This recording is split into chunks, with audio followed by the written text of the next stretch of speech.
I'm Austin Lugo, and this is the vignette.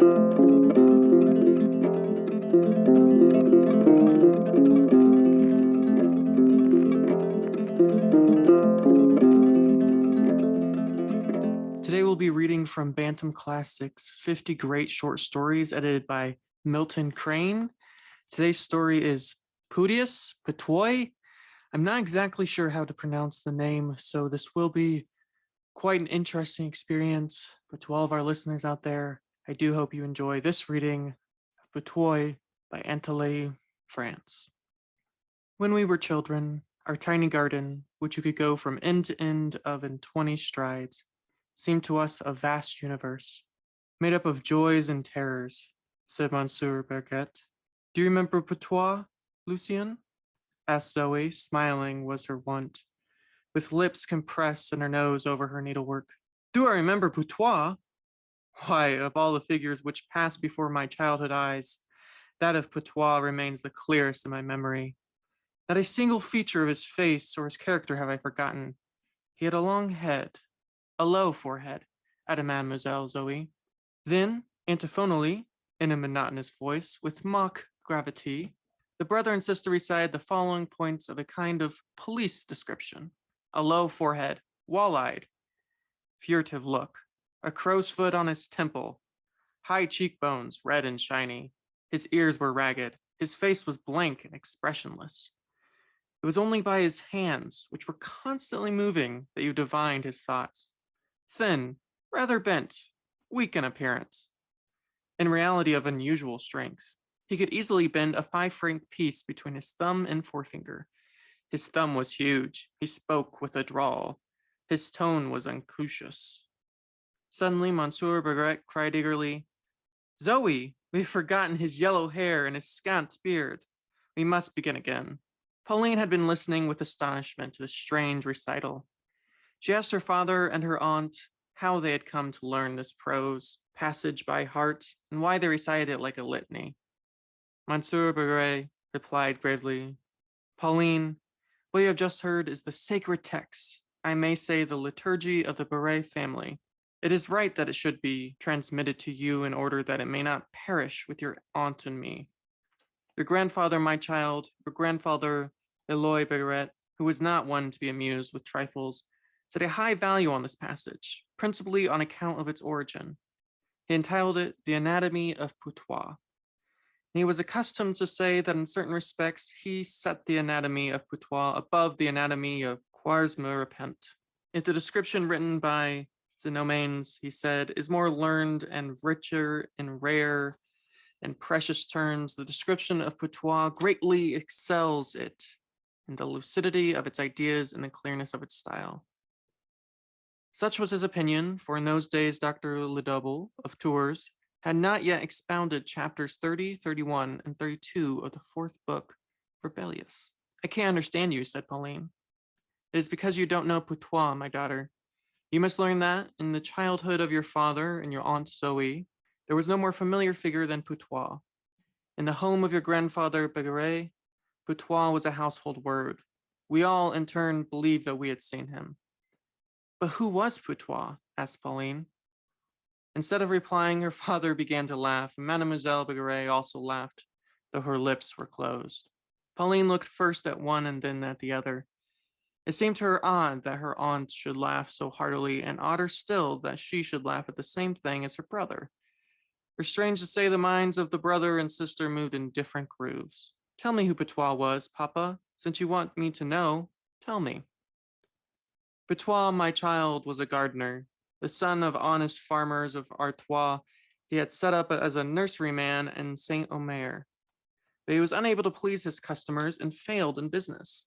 He gave up his nursery and went out to work by the day. His employers were not always satisfied. At these words, Mademoiselle Baguette, still laughing, remarked, You remember, Lucien, when father couldn't find his ink pot, his pens, his sealing wax, or his scissors on his desk, how he used to say, I think Putois must have been here. Ah, said Monsieur Baguette, Putois had not a good reputation. Is that all? Asked Pauline. No, my child, it is not all. There was something odd about Putois. We knew him. He was familiar to us, and yet He did not exist, said Zoe. Mansour Begre looked reproachfully at her. What a thing to say, Zoe. Why thus break the charm? Putois did not exist? Dare you say so, Zoe? Can you maintain it?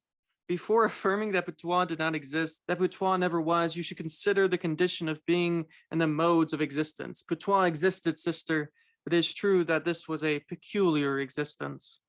I understand less and less, said Pauline, growing discouraged. The truth will be dawned upon you directly, child. Know that Putois was born in the fullness of age. I was still a child. Your aunt was a little girl.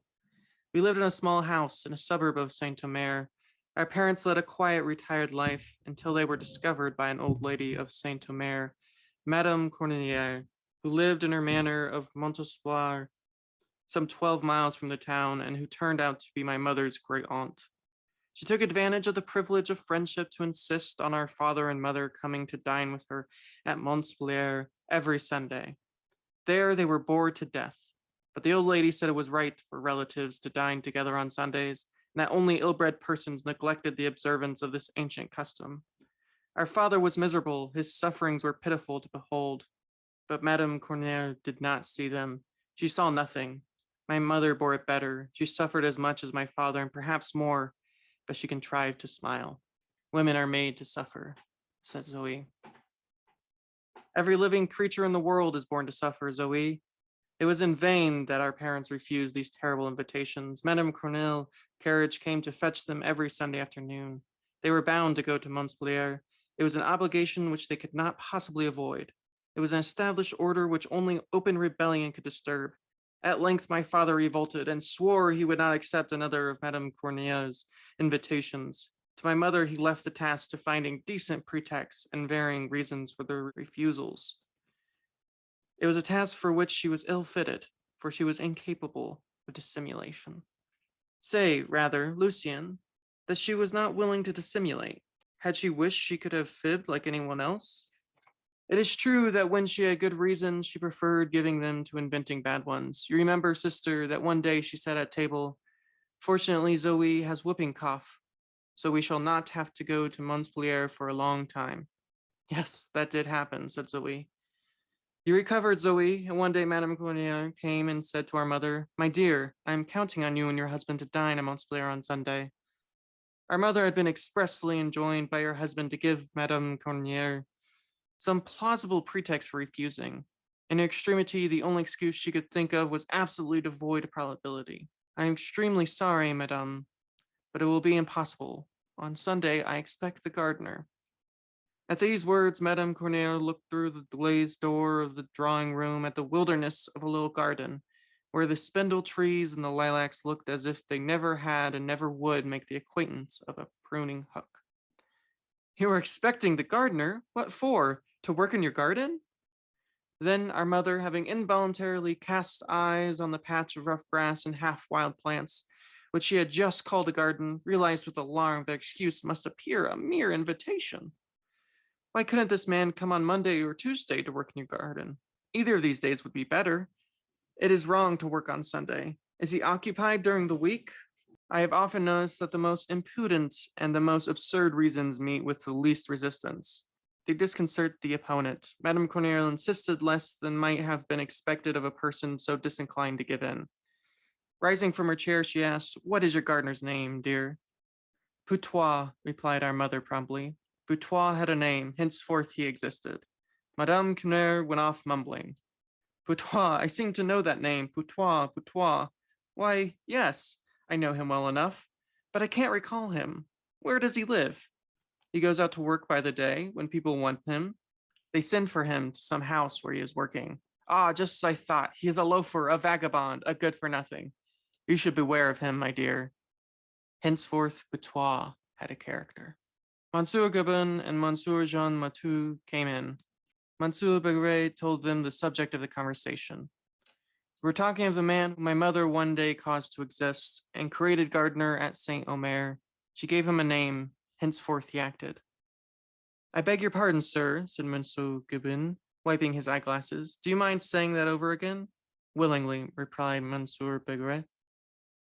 "There was no gardener. The gardener did not exist. My mother said, 'I expect the gardener.' Straight away, the gardener existed and acted." But, Professor, inquired Monsieur Gubin, how can he have acted if he did not exist? In a manner, he did exist, replied Monsieur Bagueret. You mean he existed in imagination? Scornfully retorted Monsieur Gubin. And is not imaginary existence existence? Exclaimed the professor. Are not mythical personages capable of influencing men? Think of mythology, Monsieur Gubin, and you will perceive that it is not real characters, but rather the imaginary ones that exercise the profoundest and the most durable influence over our minds. In all times and all lands, beings who are no more real than Putois have inspired nations with love and hatred, with terror and hope. They have consoled crimes. They have received offerings. They have molded manners and laws. Monsieur Gabin, think on the mythology of the ages. Putois is a mythological personage, obscure, I admit, and of the humblest order. The rude satyr, who used to sit at a table with our northern peasants, was deemed worthy to figure in one of Jordan's pictures and in a fable of La Fontaine. The hairy son of Sycorax was introduced into the sublime world of Shakespeare. Putois, less fortunate, will forever be scorned by poets and artists. He is lacking in grandeur and mystery. He has no distinction, no character. He is the offering of too rational a mind. He was conceived by persons who knew how to read and write, who lacked the enchanting imagination which gives birth to fables. Gentlemen, I think what I have said is enough to reveal to you the true nature of Putois. I understand it, said Monsieur Gobun. Then Monsieur Beguet continued. Putois existed. I maintain it. He was. Consider, gentlemen, and you will conclude that the condition of being in no way implies matter. It signifies only the connection between attribute and subject. It expresses merely a relation. Doubtless, said Jean Montoux. But to be without attributes is to be practically nothing. Someone said long ago, I am what I am. Pardon my bad memory, but one can't recollect everything. Whoever it was who spoke thus committed a great imprudence. By those thoughtless words, he implied that he was devoid of attributes and without relation. Wherefore he asserted his own non-existence and rashly suppressed himself. I wager that he has never been heard of since. Then your wager is lost, replied Monsieur Biret. He corrected the bad effect of those egotistical words by applying to himself a whole string of adjectives. He has been greatly talked of, but generally without much sense. I don't understand, said Monsieur Gabin. That does not matter, replied Jean Matou. And he requested Monsieur Begueret to tell them about Putois. It's very kind of you to ask me, said the professor. Putois was born in the second half of the 19th century at Saint-Omer. It would have been better for him had he been born some centuries earlier, in the forest of Arden or in the wood of Brooklyn. He would have then been an evil spirit of extraordinary cleverness. A cup of tea, Monsieur Gabin, said Pauline. Was Putois an evil spirit then? Inquired Jean Matou. He was evil, replied Monsieur Begueret, in a certain way, and yet not absolutely evil. He was like those devils who are said to be very wicked, but in whom, when one comes to know them, one discovers good qualities. I am disposed to think that justice has not been done to Putois. Madame Corneille was prejudiced against him. She immediately suspected him of being a loafer, a drunkard, a thief. Then, reflecting that since he was employed by my mother, who was not rich, he could not ask for high pay, she wondered whether it might not be to her advantage to engage him in the place of her own gardener, who had a better reputation, but also, alas, more requirements.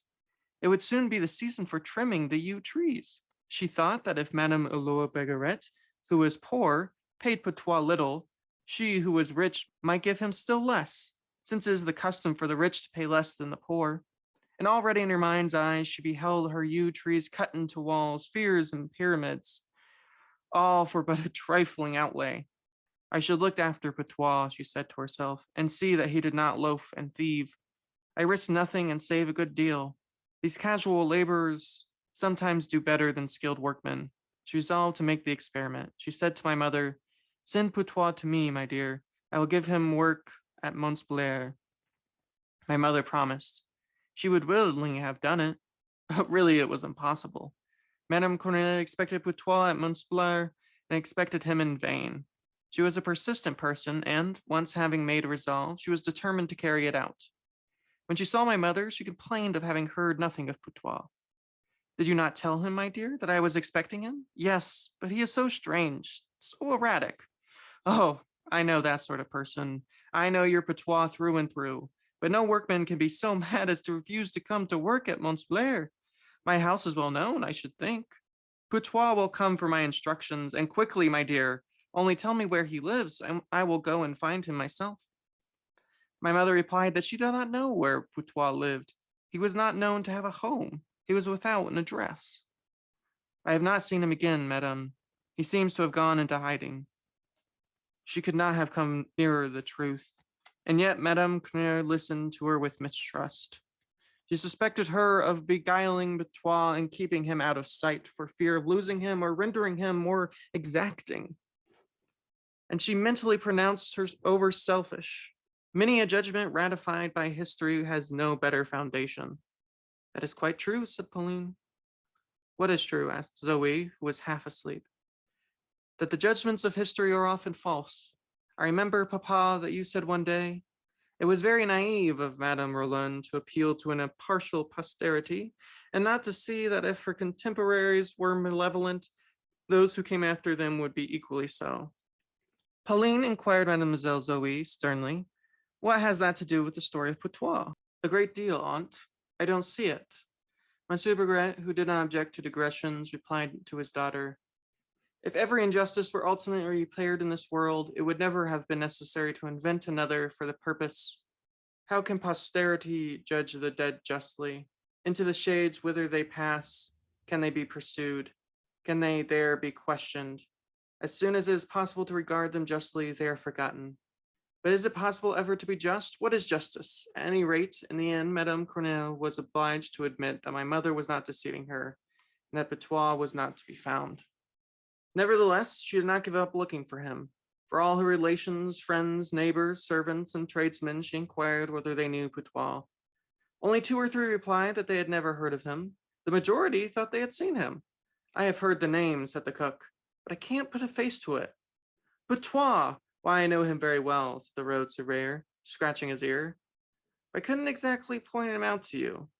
The most precise information came from Monsieur Blazet, the registrar, who declared that he had employed Putois to chop wood in his yard from the 19th until the 23rd of October in the year of the comet. One morning, Madame Cunel rushed panting into my father's study. I have just seen Putois, she exclaimed. Ah, yes, I have just seen him. Do I think so? But I am sure he was creeping along by Monsieur Trencen's wall. He turned into the Rue des Abbesses. He was walking quickly. Then I lost him. Was it really he? There's no doubt of it. A man about 50, thin, bent, looking like a loafer, wearing a dirty blouse. Such is indeed Putois' description, said my father. Ah, I told you so. Besides, I called him. I cried, Putois, and he turned around. That is what detectives do when they want to make sure of the identity of a criminal they're in search of. Didn't I tell you it was he? I managed to get on his track, your Putois. Well, he is very evil looking, and it was extremely imprudent of you and your wife to employ him. I can read character, and though I only saw his back, I would swear that he is a thief and perhaps a murderer. His ears are ragged, and that is an invaluable sign. Ah, you noticed that his ears were ragged. Nothing escapes me, my dear Monsieur Begret. If you don't want to be murdered with your wife and children, don't let Putois come into your house again. Take my advice and have all your locks changed. Now, a few days later, it happened that Madame Cunel had 3 melons stolen from her kitchen garden. As the thief was not discovered, she suspected Putois. The gendarmes were summoned to Mont Blair, and their statements confirmed Madame Cunel's suspicions. Just then, gangs of thieves were prowling around the gardens of the countryside.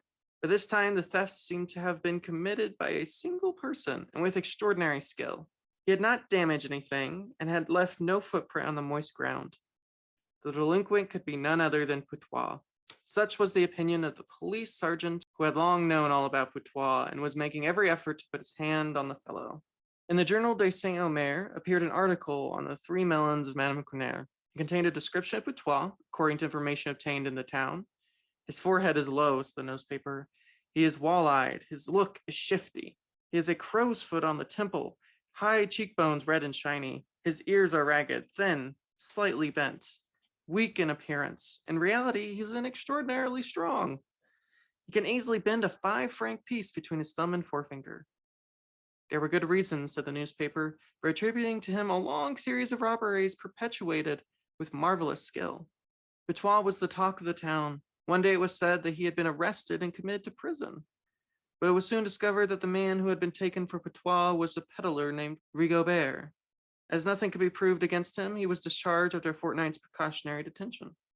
And still Putois could not be found. Madame fell a victim to another robbery still more audacious than the first. 3 silver teaspoons were stolen from her sideboard. She recognized the hand of Putois, had a chain put on her bedroom door, and lay awake at night. About 10 o'clock, when Pauline had gone to bed, Mademoiselle Beyret said to her brother, "Don't forget to tell how Putois seduced Madame Crenel's cook." "I was just thinking of it, sister," replied her brother. "To omit that incident would be to omit the best part of the story. But we must come to it in its proper place. The police made a careful search for Putois, but they did not find him. When it was known that he could not be found, everyone made it a point of honor to discover him, and the malicious succeeded. As there were not a few malicious folk at Saint-Omer and in the neighborhood, Putois was observed at one and the same time in street, field, and wood. Thus, another trait was added to his character. To him was attributed that gift of ubiquity which is possessed by so many popular heroes. A being capable of traveling long distances in a moment and of appearing suddenly in the place where he is least expected is naturally alarming. Putois was the terror of Saint-Omer. Madame Crenel, convinced that Putois had robbed her of the 3 melons and 3 teaspoons, barricaded herself at Montpellier and lived in perpetual fear. Bars, bolts, and locks were powerless to reassure her. Putois was for her a terribly subtle creature who could pass through closed doors. A domestic event redoubled her alarm. Her cook was seduced, and a time came when she could conceal her fault no longer. But she obstinately refused to indicate her betrayer. Her name was Godot, said Mademoiselle Zoe. Her name was Godot, and she was thought to be protected against the perils of love by a long and forked beard.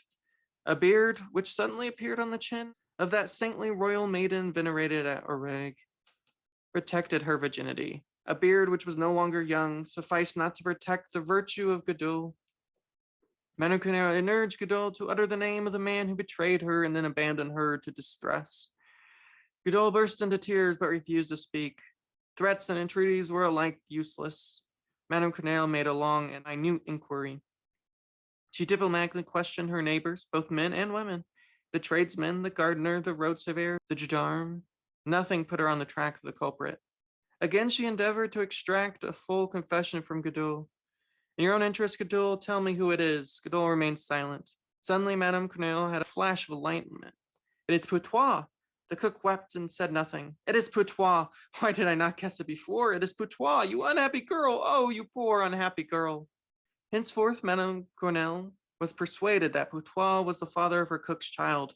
Everyone at Saint-Omer, from the president of the tribunal to the lamplighter's mongrel dog, knew Godot and her basket. The news that Putois had seduced Godot filled the town with laughter, astonishment, and admiration. Putois was hailed as an irresistible lady killer and the lover of the 11,000 virgins.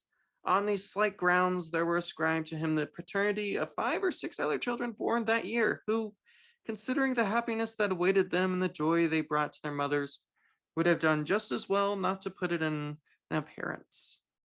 Among others were included the servant of Monsieur Michel, who kept the general shop and the sign of Le Rendezvous des Pages, a baker's errand girl, and the little cripple of the Point Biquet, who had all fallen victim to Putois' charm.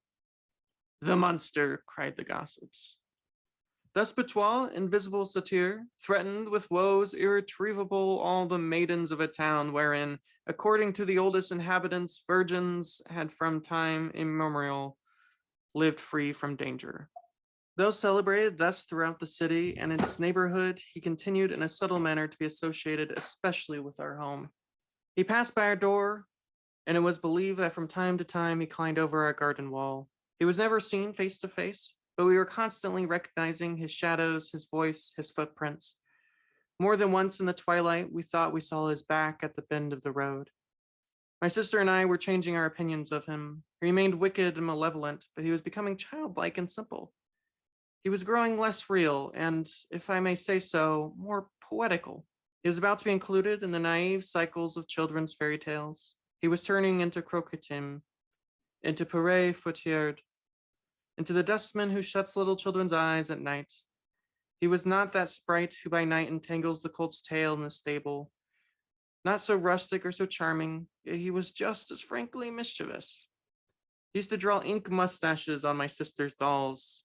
In our beds, we used to hear him before we went to sleep. He was barking with the dogs. He was groaning in the mill hopper. He was mimicking the songs of belated drunkards in the street. What rendered Putois present and familiar to us, what interested us in him, was that his memory was associated with all the objects that surrounded us. Zoe's doll, my exercise books, the pages of which he had so often blotted and crumpled, the garden wall over which he had seen his red eyes gleam in the shadow, the blue flower pot one winter's night cracked by him if it were not by the frost. Trees, streets, benches, everything reminded us of Putois, our Putois, the children's Putois, a being local and mythical. In grace and in poetry, he fell far short of the most awkward wild man of the woods, of the uncouthest Sicilian or Thessalian faun, but he was a demigod all the same. To our father, Putois' character appeared very differently. It was symbolical and had a philosophical signification. Our father had a vast pity for humanity. He did not think men very reasonable. Their errors, when they were not cruel, entertained and amused him. The belief in Putois interested him as a compendium and abridgment of all the beliefs of humanity. Our father was ironical and sarcastic. He spoke of Putois as if he were an actual being. He was sometimes so persistent and described each detail with such precision that our mother was quite astonished. Anyone would say that you are serious, my love, she would say frankly. And yet you know perfectly, he replied gravely. The whole of Saint Omer believes in the existence of Putois. Could I be a good citizen and deny it? One must think well before suppressing an article of universal belief. Only very clear-headed persons are troubled by such scruples. At heart, my father was a follower of Gassendi. He compromised between his individual views and those of the public. With the Saint-Omer, he believed in the existence of Putois, but he did not admit his direct intervention in the theft of the melons and the seduction of the cook. In short, like a good citizen, he professed his faith in the existence of Putois, and he dispensed with Putois when explaining the events which happened in the town. Wherefore, in this case, as in all others, he proved himself a good man and thoughtful. As for her mother, she felt herself in a way responsible for the birth of Putois, and she was right. For in reality, Putois was born of our mother's tradiddle, as Caliban was born of a poet's invention. The two crimes, of course, differed greatly in magnitude, and my mother's guilt was not so great as Shakespeare's. Nevertheless, she was alarmed and dismayed at seeing so tiny a falsehood grow indefinitely, and so trifling a deception meet with a success so prodigious that it stopped nowhere, spread throughout the whole town, and threatened to spread throughout the whole world. One day she grew pale, believing that she was about to see her fib rise in person before her. On that day, her servant, who was new to the house and neighborhood, came and told her that a man was asking for her. He wanted, he said, to speak to Madame. What kind of a man is he? A man of blouse. He looked like a country laborer. Did he give his name? Yes, Madame. Well, what was it? Putois. Did he tell you that that was his name? Putois? Yes, Madame. And he is here? Yes, Madame. He is waiting in the kitchen. Have you seen him? Yes, Madame. What does he want? He did not say. He will only tell Madame. Go and ask him. When the servant returned to the kitchen, Putois was no longer there. This meeting between Putois and the new servant was never explained. But I think that from that day, my mother began to believe that Putois might possibly exist, and that perhaps she had not invented.